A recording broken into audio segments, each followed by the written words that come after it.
Got my eyes straight ahead, got my head in the game. With the red light on, I'm just waiting for the change. Keep my head down low.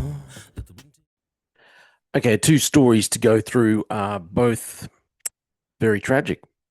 Two shootings I'm gonna put into one episode. So one happened in Queensland here today. The second story I'll talk about happened in New Zealand yesterday. So obviously shootings for police shooting civilians in New Zealand is fairly rare. So anyway, I thought I'd put these two together. The first one in the Courier Mail in Australia here in Queensland. Man shot by police after house fire at Cabanda Street in Wynnum West. So, 39-year-old man is fighting for life after he was shot in the chest by police during a standoff at a house fire in Wynnum. It's in Brisbane's east there. The shooting occurred after police were called to the Cabanda Street property to reports of a fire with someone inside at 9:22 this morning. Police called to the scene were constables, one of them in his first year. Crikey, first year Connie.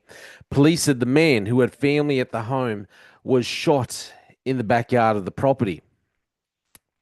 The man was taken to Princess Alexandra Hospital with life-threatening injuries. So both were constables, which means if both were just constables, even if one was in his first year, the other one's probably only in a second, maybe third year. It's not a lot of experience to be sending to a job like that. Anyway, so the man was taken to that hospital. South Brisbane District Acting Chief Superintendent Heath McQueen said the man suffered a gunshot wound and first aid was rendered. First aid was rendered immediately. Within 2 minutes and 30 seconds, we were on scene, and following an incident between the male and the attending officers, we have discharged our service weapon, and as a result, he suffered a gunshot wound. Ooh.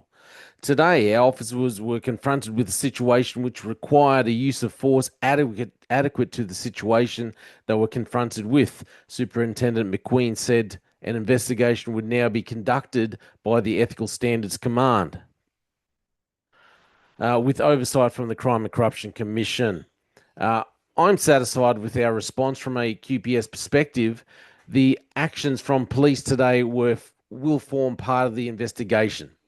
The constables attended from the local station, one a first-year officer. Obviously, it's a lot for him to experience in his first year.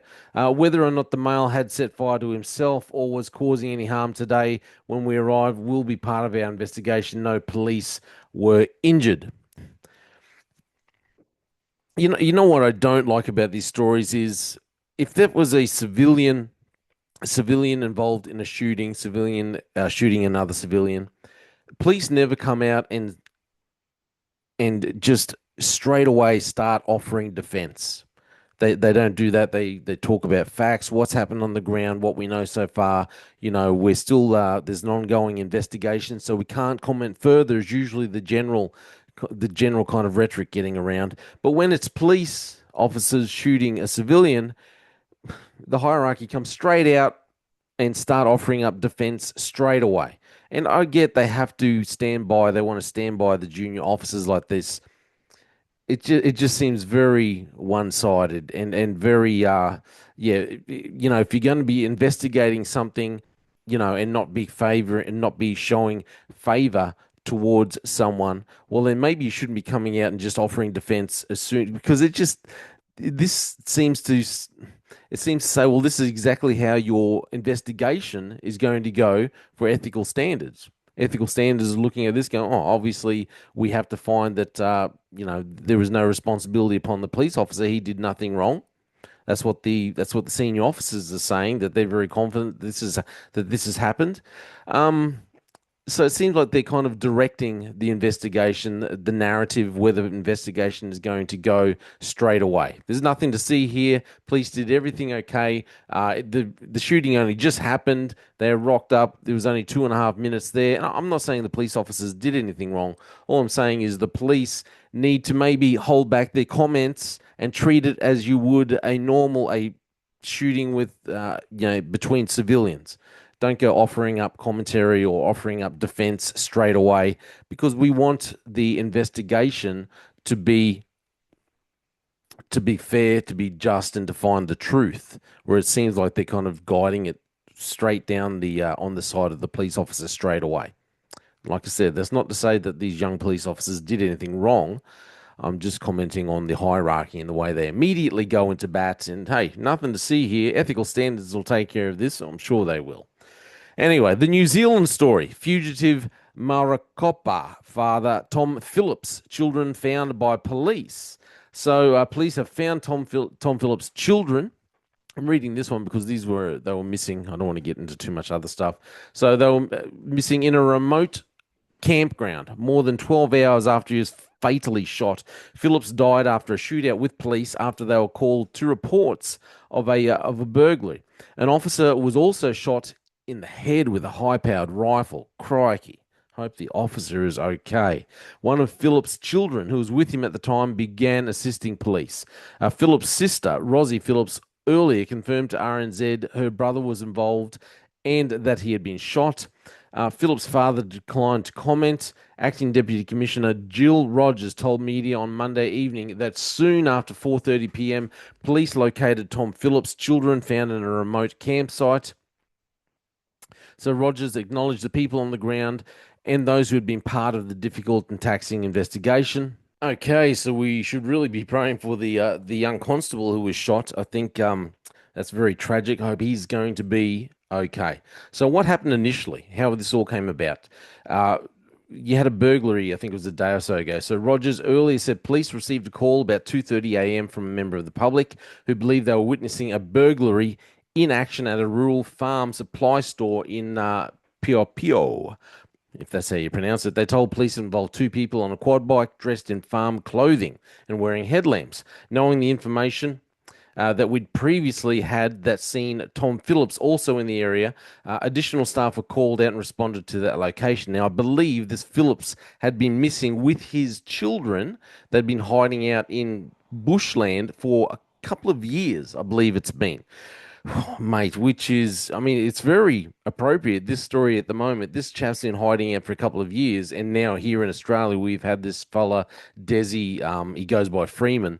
You know, he's shot two police officers. Now he's hiding out, and they've been unable to find him. I hope it doesn't take several years before they find him. Anyway, so into this story. So the quad bike was observed traveling along this road, which is the rural gravel road that intersects. That's all superfluous. Philip and one of his children were on the bike at the time. The bike then came to a rest. The first attending police officer at the scene has come across that stopped quad bike and then confronted by gunfire at close range. Our officer has been struck in the head. He's immediately fallen to the ground and taken cover.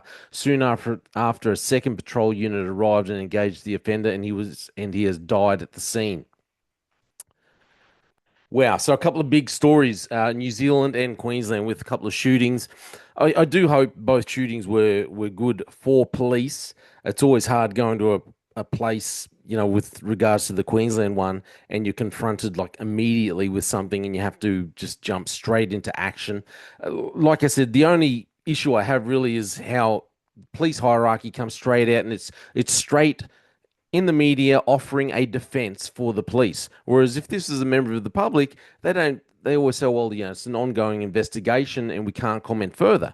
But then it doesn't seem like you're going to have a very fair and thorough investigation if you're already offering up this defense in the public arena. You know, there's nothing to see here. They did everything okay. They were confronted by this harrowing situation, and they had to act. You're justifying everything before you even know all the facts, before ethical standards supposedly being able to get in and investigate thoroughly. Anyway, that's Queensland Police for you. Just a couple of big news stories happening in Australia, in New Zealand, and then obviously we still got the issues with this chap. Desi goes by the last name of Freeman. I think his last name might be Philby, something like that, properly. But yeah, Desi Freeman still unable to be found by police. Let's hope that it all gets sorted fairly quickly, and and we hope that justice is found. Anyway, this is all my opinion. Thanks very much for listening. Everything is happening in Australia at the moment. We are in just turmoil. Let me know what you think of this whole situation, these shootings, and also what's going on in Victoria with this chap who's missing, who shot those police officers. I'm Jay Fallon. Thanks for listening. Got my eyes straight ahead, got my head in the game. With the red light on, I'm just waiting for the change. Keep my head down low.